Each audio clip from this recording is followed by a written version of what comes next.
Assalamualaikum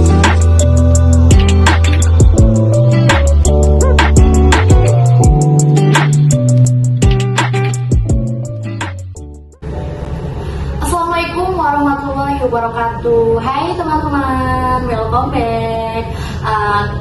Perkenalkan, nama saya Lala. Saya dari mahasiswa KPI UIN Wali Songo Semarang. Nah, Lala nggak sendirian. Lala kedatangan narasumber yang sudah tidak bisa lagi diragukan kemampuannya di bidang announcer, di bidang penyiar radio, di bidang MC.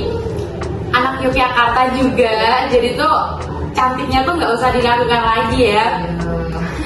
Kita sambut Kak Zia. Halo Kak Zia. Halo.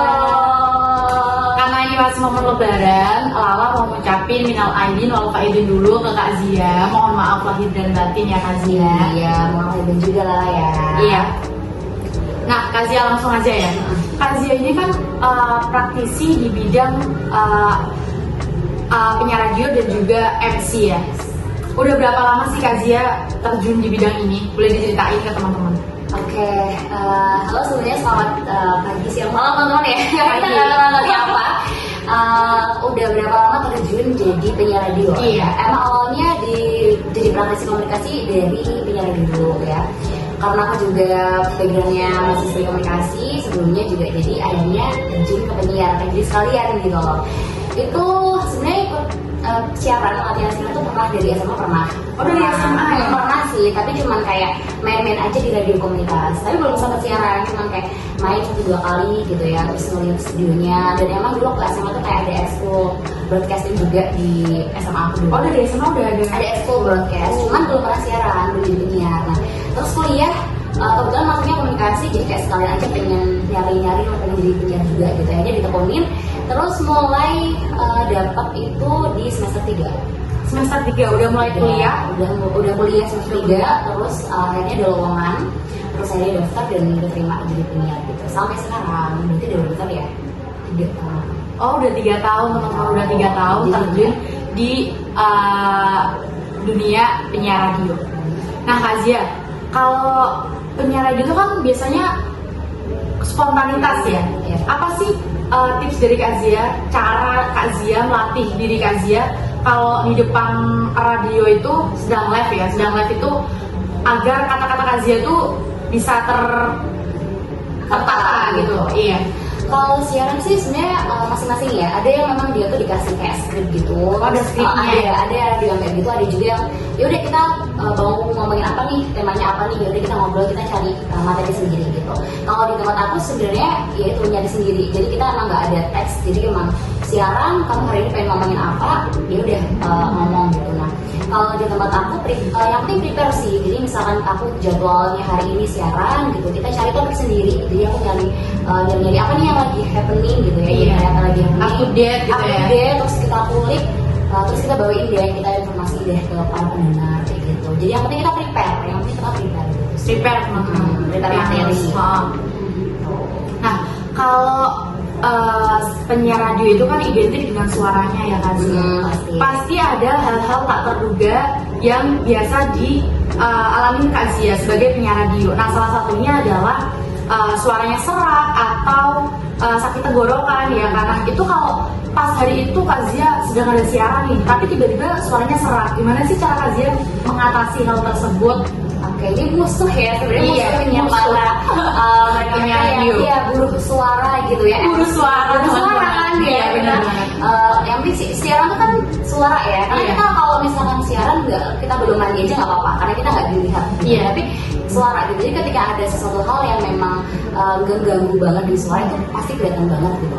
Nah, gimana caranya ya? Kalau misalkan masih sekedar kayak sariawan, ya gitu kan mungkin masih bisa ditahan-tahan sedikit. Tapi kalau serak gitu kalau gimana? serak tuh emang banget iya, ya Kak Zia? banget, terus juga ngeganggu banget sih. Kalau memang udah parah sebenarnya ya mau nggak mau kita harus cari ganti, karena kan gak enak didengar gitu kan. Cuman kalau misalkan memang kepaksanya kita harus siaran, ya pastinya sebelum siaran kita cari yang anget-anget dulu kayak gitu. Jahe Gaya banget biasanya. Benar banget ya. Bajigur juga bisa. Bisa juga, pokoknya ya apa ya, cari biar suara kita tuh netral, minum obat. Tapi yang paling penting itu adalah ngejaga sih sebenarnya. Jadi gimana supaya kita tahu kita penyiar, kita tahu kita penyiar MC dan suara itu adalah suatu hal yang kita jual. Jadi sebisa mungkin ya kita ngejaga gitu ya. Kurang-kurangin es itu boleh, es kalau memang sensitif sama es dikurangin. Gorengan juga. Terus misalkan apa ya, kalau lagi lebaran kayak gini kan biasanya kita ketemu sama orang banyak, terus apa ya, virus itu kan Oh, bener-bener. jadi emang ya harus dijaga gitu sih. Mungkin pakai masker atau kayak gimana, yang penting ngejaga sih kalau kayak gitu. Mungkin kalau misalkan suara ini adalah hal yang menghidupi kita, Iya. benar-benar harus dijaga, jangan di apa ya, disia-sia gitu. Mencegah lebih baik daripada mengobati. Betul. Ya kalau misalkan kita nyari ganti, dapat gantinya dia mau banyak kita siaran pas kita drop. Tapi kalau nggak kan mau nggak mau harus tetap gitu. Jadi ya jatuhnya kan yang di kita gitu ya, siarannya jadi jelek, jadi didengar pendengar tuh oh lagi sakit ya. Kita kan mendengar gitu, pendengar tuh tahu kayak mbak lagi serak ya, mbak lagi pilek ya. Karena Pasti ada yang komen pasti kan. ada yang komen, pasti ada yang tahu. Karena kan gitu lagi, radio itu adalah suara. Nah Kak Zia, kalau mau tanya nih, gimana sih cara Kak Zia mengatasi kegugupan? Sedangkan kan Kak Zia kan radio juga live gitu kan. Terus kalau Kak Zia sedang MC kan pasti dilihat orang banyak, jadi pusat perhatiannya. Secara MC kan kayak mengendalikan acaranya itu kan. Nah, gimana sih cara Kak Zia mengatasi kegugupan saat Kak Zia sedang tugas gitu ya, iya. Itu apa lagi duty gitu. Oke. Yang namanya gugup itu sebenarnya sesuatu hal yang wajar banget gitu ya. Bahkan seorang profesional sekalipun itu pasti ngalamin namanya gugup gitu. Apalagi kalau misalnya kita kayak MC gitu ya, kita kan nggak pernah tahu audiens kita tuh kayak gimana gitu. Dan yang paling pertama balik ke tadi ya, prepare. Pertama kita harus prepare sih, karena kalau kita udah dari awal nggak prepare dengan baik itu pasti bakal gugup. Yang prepare aja pasti bakal gugup. Nah apalagi yang nggak prepare, jadi mah benar-benar harus disiapin dulu. Kamu tahu hari ini aku mau siaran apa, hari ini aku mau MC apa acaranya. Terus kita juga harus apa ya, gali informasi. Misalkan aku MC di acara ini, aku siaran hari ini gitu ya, kita tahu lah apa namanya, misal MC gitu ya, kita tahu audiens kita tuh dari apa sih gitu.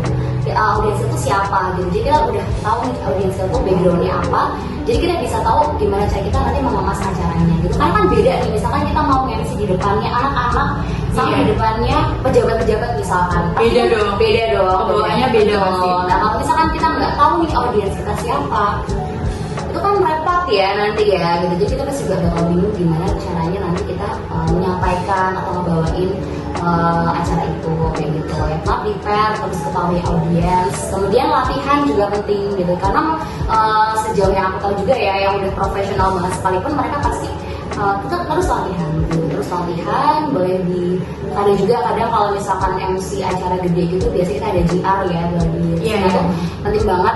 Terus datang on time juga, karena kalau misalkan kita nggak biasa datang on time, namanya MC ya, MC dan penyiar juga gitu ya. Kalau udah kita datangnya terlambat itu udah pasti kacau, udah pasti nanti hawanya keburu-buru. Iya benar. Nanti sama panitia atau sama tim di radio itu udah pasti kayak buru-buru, itu kan nggak enak ya, karena masih ngos-ngosan. Jadi udah jelas banget lah doa. Jadi bener penting banget buat selalu on time gitu ya, dan datang GR gitu sih. Sama terus latihan, terus latihan. Kalau misalkan kadang tuh namanya praktisi komunikasi atau yang pengen terjun di siaran radio, pengen terjun di MC itu kadang downnya adalah ketika mereka sekali bawain acara terus salah, dan jadi kepikiran overthinking. Terus nggak mau MC lagi, nggak mau siaran lagi gitu. Padahal namanya proses belajar itu kan harus terus gitu ya. Aku dulu juga ngerasain sama sih kayak MC ini jelek, terus kayak aduh udah kapok MC gitu. Tapi jangan ya, karena justru semakin kita berlatih itu akan semakin bikin kita jadi bagus MC-nya atau ngomong gitu. Bener banget. Kalau menurut Kak Zia jam terbang juga penting ya? Penting banget, makanya tadi aku bilang kan gitu, kita harus perbanyak jam terbang. Kalau misalkan di acara ini kita merasa kita masih kurang, besok latihan lagi, besok ada tawaran dicoba lagi, diambil lagi. Jadi jangan terus ngedown karena kita ngerasa MC kita kemarin jelek, publicity kita kemarin jelek gitu. Simpel kayak presentasi di depan aja gitu kan, presentasi di depan kuliah gitu. Jangan cuma yang bagian megangin laptop aja, tapi latihan yang pembuka, kemudian ngomong, nah itu juga jadi latihan. Benar banget. Nah Kak Zia, the last question.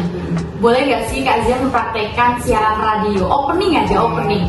Biar teman-teman tahu gimana sih caranya menjadi penyiar radio yang baik kayak Kak Zia ini. Waduh, dari belum Yogyakarta nih. Oke, aku juga sebenarnya kalau jadi penyiar juga masih dibilangnya baru ya, baru 3 tahun masih 3 tahun baru loh. Baru, karena kalau penyiar tuh biasanya bertahun-tahun sampai 10 tahun udah selalu itu biasanya baru mereka yang udah senior semenjak. Ini coba ya. Iya, openingnya aja, opening. Biasanya kalau siaran tuh kan kita didengar suaranya, ini kalau dilihat langsung jadi agak Harus cantik dong. Ya, jadi makanya Udah cantik kita banget ya. ini. Oke, openingnya pakai radio aja ya. Iya, boleh. Sobat dari Radio Persatuan, halo hai, selamat pagi ke Radio Persatuan. Senang banget pagi ini ya, di hari Senin ketemu lagi barengan sama Devozia. Bakal nemenin kamu dari jam 9 sampai jam 12 nanti. Ditemani juga pakai lagu-lagu pop Indonesia. Yuk, hari Senin, hari yang katanya paling dihindarin sama banyak orang karena mungkin ada yang masih kebawa sama suasana libur, apalagi habis lebaran kan. Nah, buat kamu yang di hari Senin ini udah masuk kerja, udah mulai beraktivitas lagi, yuk semangat. Aku temenin juga biar makin semangat pakai lagunya dari Ran dengan Selamat Pagi. Oh, keren banget. Contoh aja ya. Keren banget. Aku baru pertama kali lihat penyiar radio membawakan opening langsung di depan aku ya. Kayak gitu. Biasanya belum pernah, iya belum pernah lihat. Nah Kak Zia mungkin cukup di sini aja ya. Terima kasih udah meluangkan waktu di sini. Semoga Kak Zia kedepannya tambah sukses, juga tambah lancar jobnya, banyak jobnya. Amin. Buat lo juga semoga semakin sukses. Amin. Terima kasih Kak Zia. Wassalamualaikum warahmatullahi wabarakatuh. Dadah.